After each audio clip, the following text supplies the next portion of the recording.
Hello, my dear student. Now I am explaining the topic is microbes in human welfare according to NCERT. चलिए start करते हैं microbes in human welfare according to NCERT. इस chapter में NCERT के according 6 topic हैं। Microbes in household product, microbes in industrial product, sewage treatment, biogas, biocontrol agent and bio fertilizer। One by one अपन एक topic start करते हैं। पहला है microbes in household product. चलिए स्टार्ट करते हैं। Microorganism such as lactobacillus and other commonly called lactic acid bacteria lab grow in a milk and convert to curd. अब यह इंपॉर्टेंट है कि लैक्टोबैसिलस तो कर्ड बनाते ही है, इसको लैब बैक्टीरिया बोलते ही हैं, लेकिन अदर बैक्टीरिया भी हैं। तो ध्यान रखिएगा, क्वेश्चन आ गया only lactobacillus is the lab bacteria तो रॉन्ग हो जाएगा। Lactobacillus and other bacteria such as lactobacillus vulgaris also use for the curd making. During the growth lab produce the acid that coagulate and partially digest the milk protein। जब lactic acid bacteria grow करता है तो कुछ वो acid ऐसे acid बनाता है जो मिल्क प्रोटीन को कोगुलेट कर देता है, यानी जमा देता है, तो उससे दही बन जाता है। A small amount of curd added to the fresh milk as a inoculum or starter contain million of the labs। जब दही बनाते हैं, कर्ड बनाते हैं, तो इनोकुलम, इनोकुलम का मतलब ये हुआ कि जब किसी दही में, दूध में हम थोड़ा सा दही मिलाते हैं तो उस इन्फेक्शन को हम बोलते हैं इनोकुलम। क्या बोलते हैं उसको?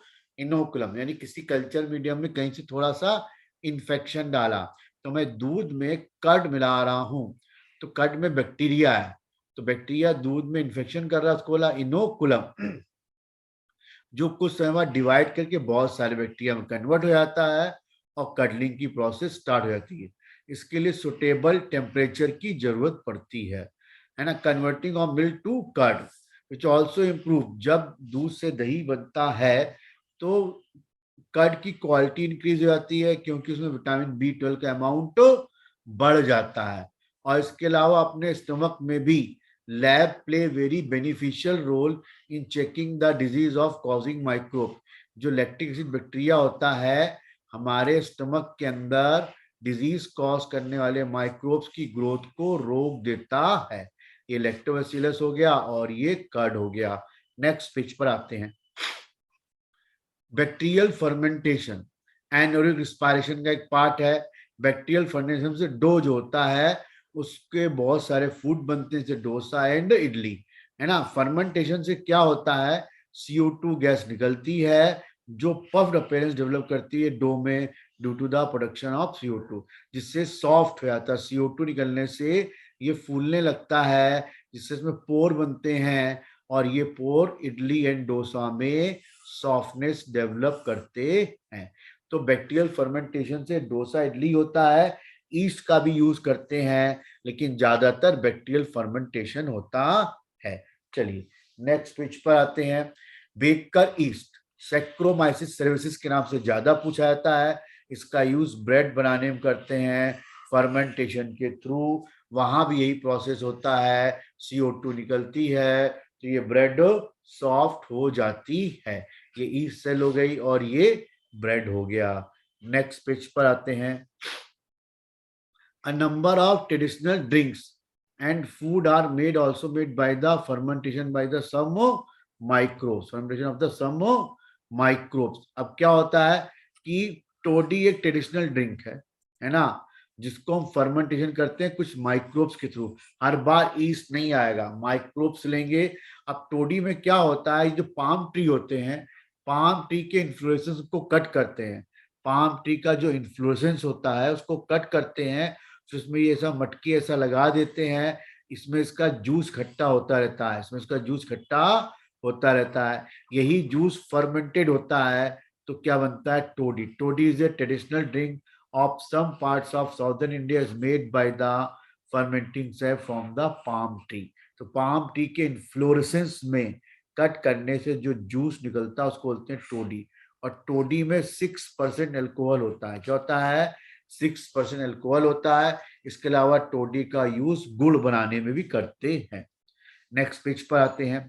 Microbes in household product में toddy is made by the fermented sap from the palm. ये टोडी द्वारा बना हुआ ड्रिंक है जिसमें 6% क्या एल्कोहल है। इसके अलावा माइक्रोब्स को हम यूज करते हैं फर्मेंटेड फिश बनाने में, बेम्बू शूट बनाने में और फर्मेंटेड सोयाबीन बनाने में भी हम माइक्रोब्स का यूज करते हैं।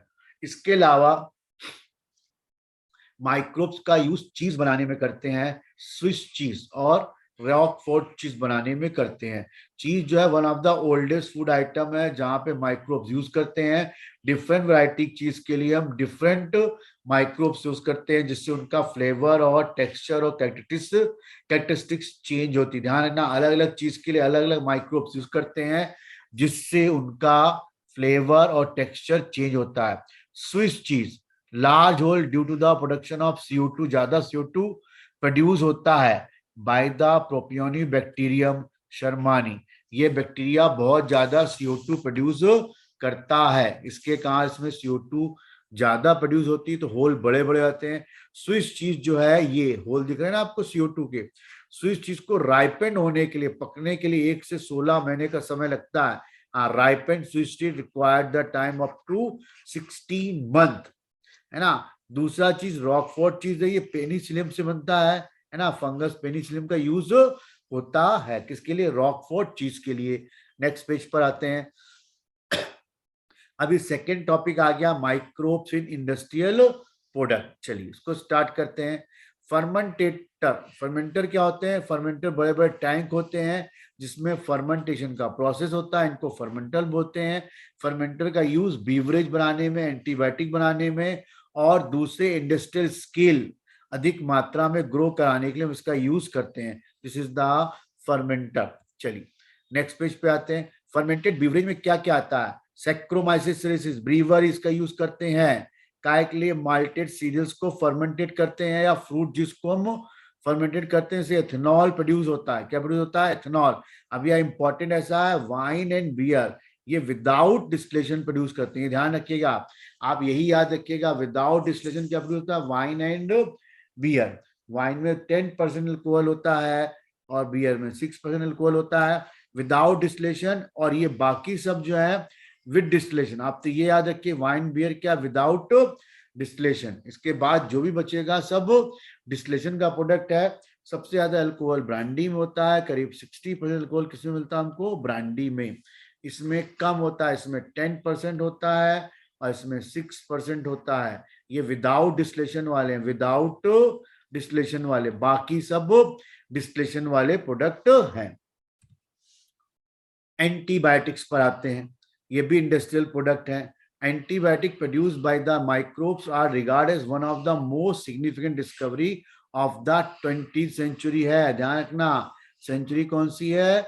20th। और ये ह्यूमन वेलफेयर सोसाइटी के लिए बहुत इंपॉर्टेंट कंट्रीब्यूशन था जिससे डिजीज कम हुई, है ना। एंटी ग्रीक वर्ड है, लैटिन वर्ड नहीं। क्या एक ग्रीक वर्ड इसका against, against the life, against the life. Clear हो गया? क्योंकि डिजीज कॉजिंग माइक्रोब्स को किल कर देता है। तो माइक्रोब्स के लिए अगेंस्ट द लाइफ है, माइक्रोब्स को किल कर रहा है। लेकिन ह्यूमंस के लिए क्या? Pro life. क्या ह्यूमंस के लिए? Pro life. ह्यूमंस की लाइफ के लिए अगेंस्ट नहीं, इसलिए वहां बोलेंगे not against for the human beings, but bacteria और माइक्रोब्स के लिए क्या है? ये against the life. Antibiotic chemical substance है जो कुछ माइक्रोब्स द्वारा, सम माइक्रोब्स प्रोड्यूस करते हैं, सारे नहीं, एंड किल और retard the growth of the disease causing microbe. Actual में क्या करता है ये एंटीबायोटिक? जो माइक्रोब्स निकलते हैं ये बैक्टीरिया को किल कर देते हैं या उनकी ग्रोथ को रोक देते हैं। वाक्समैन एक साइंटिस्ट थे, उनने टर्म दिया था एंटीबायोटिक। वाक्समैन ने एंटीबायोटिक टर्म दिया था, वाक्समैन ने। ठीक है, अब चलिए आगे चलते हैं। नेक्स्ट पेज पे आते हैं एनसीईआरटी के। ये बोला एंटीबायोटिक पेनिसिलिन को सब लोग जानते हैं, सबने नाम सुना है। पेनिसिलिन की जो डिस्कवरी है वो एक एक्सीडेंटल डिस्कवरी है ना। Alexander by chance discovery. क्या है वो? बाई चांस डिस्कवरी है। फ्लेमिंग जो है, वो स्टेफाइलोकोकस बैक्टीरिया को ग्रो करा रहे थे, लेकिन कुछ जगह पे देखा मोल्ड यानी फंगस की ग्रोथ के कारण वहां पर स्टेफाइलोकोकस की ग्रोथ रुक गई। स्टेफाइलोकोकस बैक्टीरिया की ग्रोथ रुक गई थी एक फंगस के कारण। फंगस क्या था? पेनिसिलियम। जब उसको चेक करा गया तो मालूम पड़ा फंगस क्या था? पेनिसिलिन एंटीबायोटिक मिला। और किससे मिला था? Penicillium notatum. तो पेनिसिलियम नोटेटम से पेनिसिलिन एंटीबायोटिक मिला, जिसने बैक्टीरिया की ग्रोथ को रोक दी और वहीं से एंटीबायोटिक बनना स्टार्ट हुए। ठीक है, इस एंटीबायोटिक को और पोटेंशियल इसका इफेक्टिव करा किसने? अर्नेस्ट चेन फ्लोरी ने मिल्क को इसको और ज्यादा और स्ट्रॉन्ग करा। इसका यूज सबसे ज्यादा अमेरिका ने वर्ल्ड वॉर सेकेंड में करा था। इसके लिए चेन और फ्लोरी को नोबेल प्राइज मिला था। फ्लेमिंग, चेन और फ्लोरी को क्या मिला था? Nobel prize. फ्लेमिंग ने इसकी डिस्कवरी करी थी, चेन और फ्लोरी ने इसको और ज्यादा स्ट्रॉन्ग बनाया था। जबकि एंटीबायोटिक शब्द वास्क मैन ने दिया था। नेक्स्ट पेज पर आते हैं। माइक्रोब्स इन इंडस्ट्रियल प्रोडक्ट में after the penicillin other antibiotic where also purified from the other microbes. Penicillin के अलावा दूसरे एंटीबायोटिक भी मिले। पेनिसिलिन क्या करता है? सेल वॉल की ग्रोथ को रोक देता है माइक्रोब्स की। और जो दूसरे एंटीबायोटिक होते हैं राइबोसोम को ब्लॉक कर देते हैं, जिससे प्रोटीन सिंथेसिस रुक जाती है। तो ये बेसिक डिफरेंस है। एंटीबायोटिक जो है बहुत तेजी से इंप्रूव करता है, डेडली डिजीज को खत्म कर देता है, जैसे प्लेग।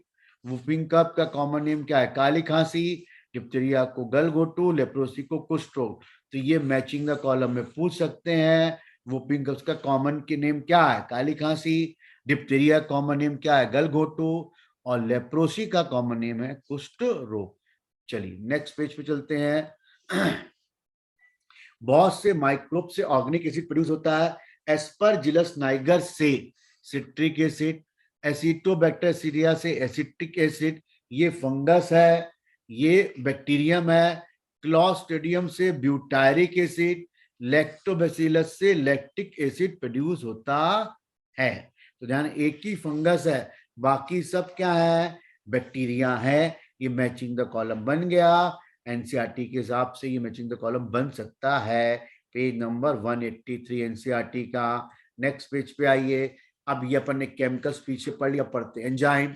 एंजाइम अल्कोहल, ईस्ट से एंजाइम मिलता है जाइमेज। क्या मिलता है?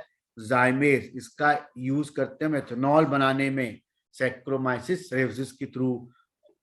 दूसरा एंजाइम हो जाएगा लाइपेज। लाइपेज का यूज करते हैं डिटर्जेंट को डालने में, जिससे डिटर्जेंट में जब लाइपेज डाल देता है, लाइपेज क्या था? तेल और घी के दाग को धो देता है, remove oil stain from the laundry. तो लाइपेज एंजाइम वॉशिंग पाउडर में यूज होता है। Pectinase and protease to clarify the bottle juice. जो बॉटल जूस आप देखते हैं इसमें कोई भी फाइबर नहीं होते। घर में जो जूस निकालते हैं उसमें क्या मिलते हैं हमको? फाइबर। तो उस फाइबर के नाम पे क्या होती है? सेल वॉल होती है। सेल वॉल किसकी बनी है? सेलुलोज और पेक्टिनेज की। तो ये एंजाइम क्या करता है? सेल वॉल के पेक्टिन को डिसॉल्व कर देता है। इसीलिए घर के जूस में फाइबर मिलते हैं और मार्केट जूस में फाइबर नहीं होते हैं, क्योंकि इसमें क्या रहता है? पेक्टिनेज एंजाइम जो सेल वॉल को डिसॉल्व कर देता है। नेक्स्ट पेज पे आते हैं। एक एंजाइम पढ़ने पड़ा अल्कोहल जाइमेज, दूसरा हो गया लाइपेज, तीसरा हो गया पेक्टिनेज, चौथा एंजाइम है स्टेप्टोकाइनेज। ये स्टेप्टोकोकस बैक्टीरिया से मिलता है। ये बैक्टीरिया ऐसा चेन लाइक है, स्टेप्टोकोकस मतलब चेन लाइक बैक्टीरिया। ये क्लॉट बस्टर की तरह काम करता है। Remove the clot from the blood vessels of the patient. ये दिख रहा है क्लॉट ऐसा बना हुआ है, इनको क्लॉट्स कहते हैं। इन क्लॉट्स को रिमूव करता है ना। Who have the microcardial infection.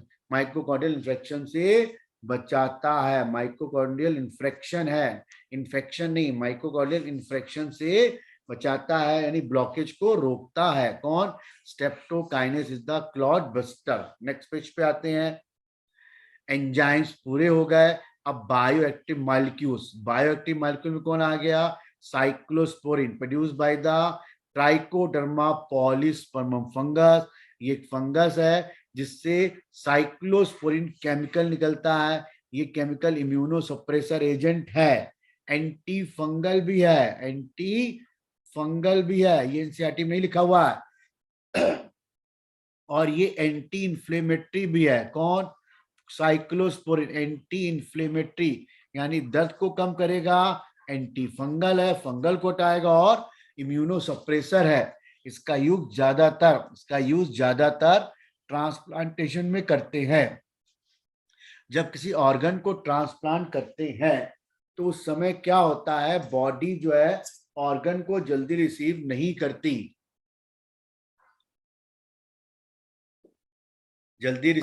करती, है, इसलिए हम इम्यूनो सप्रेसर का यूज करते हैं। क्या यूज करते हैं? इम्यूनो सप्रेसर का यूज करते हैं। ये इम्यूनो सप्रेसर ऑर्गन ट्रांसप्लांटेशन में हेल्प करता है। अगला हो गया statin. Statin produce by monascus purpureus. ये एक ईस्ट है ना, ये एक बायोमॉलिक्यूल हो गया स्टैटिन। ये ईस्ट प्रोड्यूस करेगा। ये ब्लड कोलेस्ट्रॉल को कम कर देता है, ब्लड कोलेस्ट्रॉल को लो करने का एक एजेंट है। ये एक्चुअल में करता क्या है? Inhibit the enzyme responsibility. ये कम्पिटिटिव इनहिबिटर की तरह काम करता है। किसे काम करता है? कम्पिटिटिव इनहिबिटर की तरह काम करता है, और कोलेस्ट्रॉल के फॉर्मेशन को रोक देता है ना। जो कोलेस्ट्रॉल एंजाइम बनाता है उस एंजाइम को ये इनहिबिट कर देता है। कौन? स्टैटिन, है ना। मोलस्कस परप्यूरस ज्यादातर व्हाइट राइस के साथ ग्रो करते हैं ये वाले बैक्टीरिया। चलिए नेक्स्ट पेज पे आते हैं।